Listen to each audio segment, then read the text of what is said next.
दोस्तों, हम लोगों को हमेशा लगता है कि पुण्य कर्म करने वालों को स्वर्ग की प्राप्ति होती है तथा पापी नीच क्रूर लोगों को नरक में जाना पड़ता है।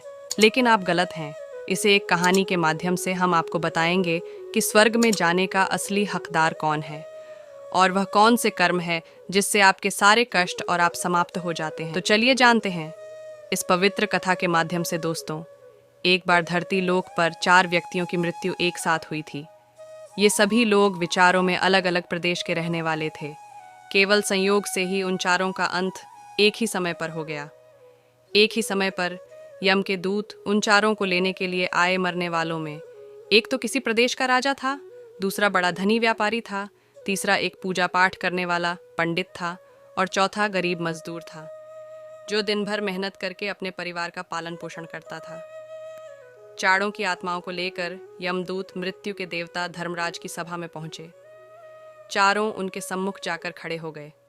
वे सोच रहे थे कि कौन स्वर्ग में जाएगा और कौन नरक में।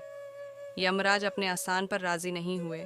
उससे पहले ही चारों आपस में बातचीत करते हुए स्वयं को इस वर्ग का मिलना चाहिए।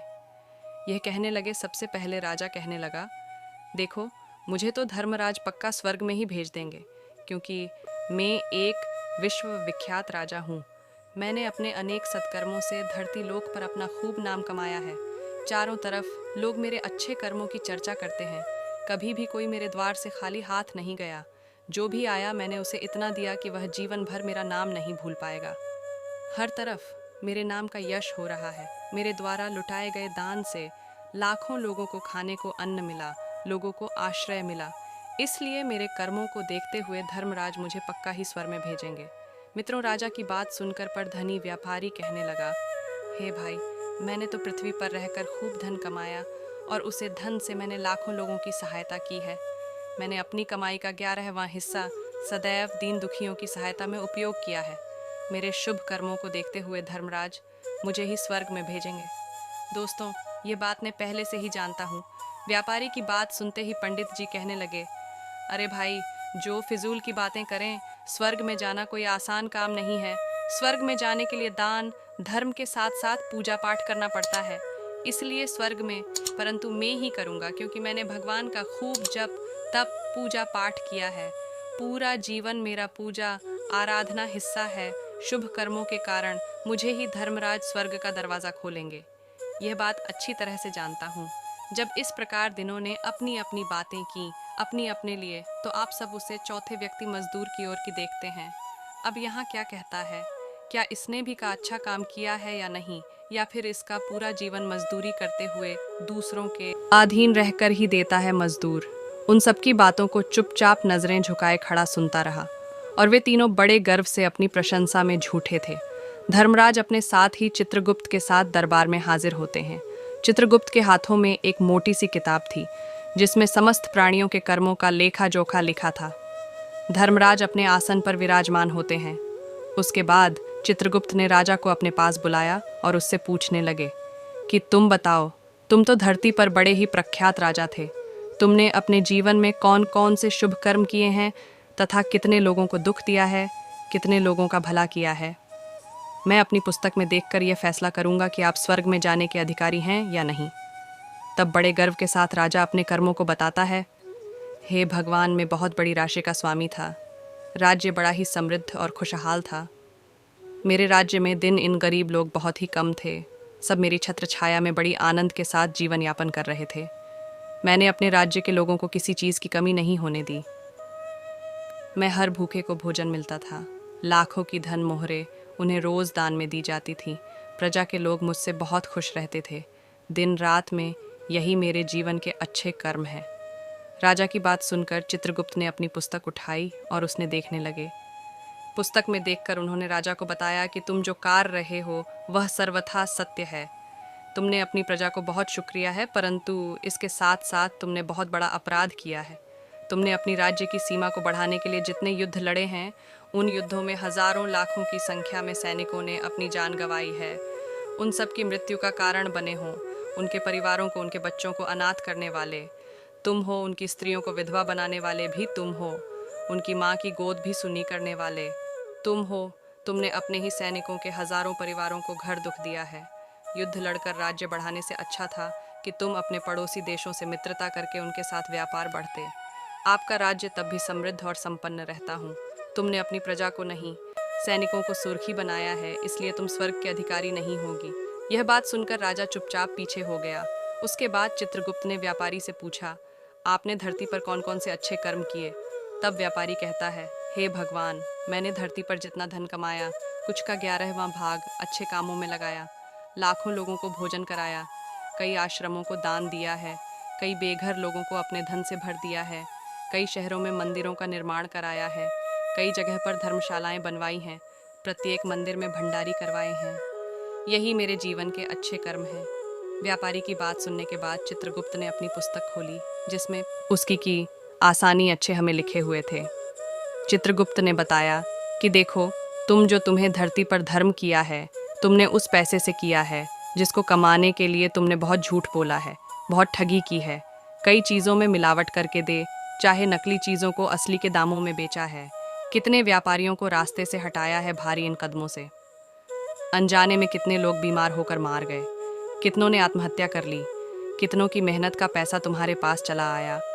उन सब लोगों की दुआएं तुम्हारे साथ हैं।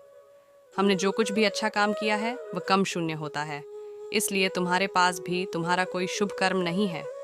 तुम स्वर्ग में जाने के अधिकारी नहीं हो। चित्रगुप्त की बात सुनकर बड़ा उदास होकर नीचे हो गया। इसके बाद पंडित जी को आगे बढ़ाया और पूछने लगे, तुमने अपने जीवन में कौन से अच्छे कर्म किए हैं?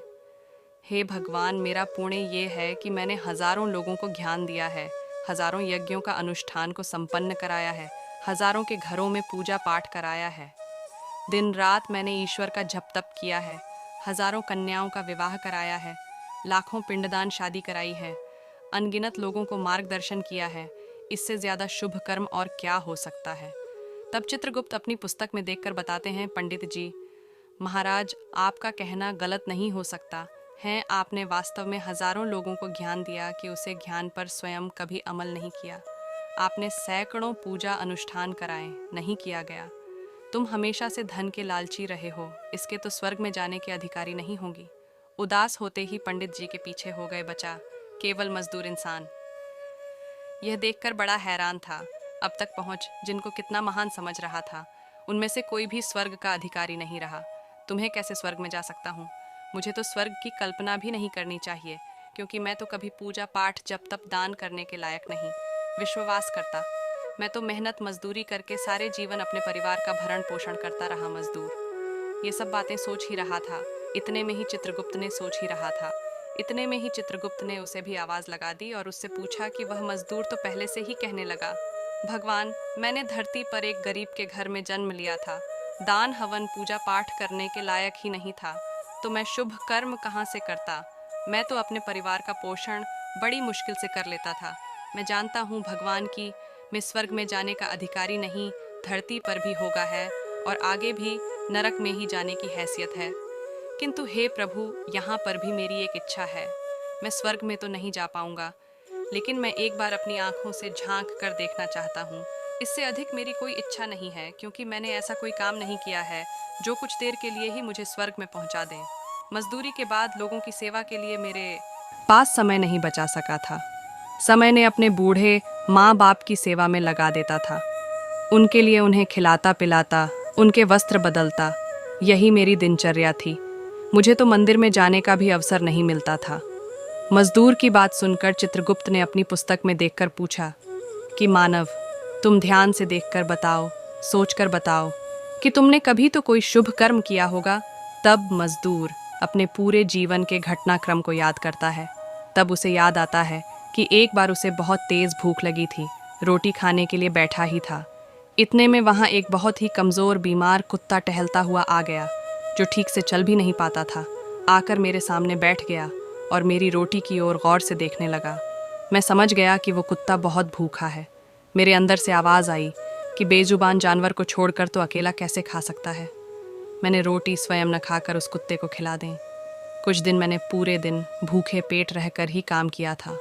बस मजदूर की बात सुनकर चित्रगुप्त मुस्कुराए और उसका हाथ पकड़कर बड़े सम्मान के साथ उसे स्वर्ग में लेकर गए और बोली, वास्तव में आप ही स्वर्ग में रहने के अधिकारी हो। प्राणियों पर दया दिखाना ही सबसे बड़ा शुभ कर्म है।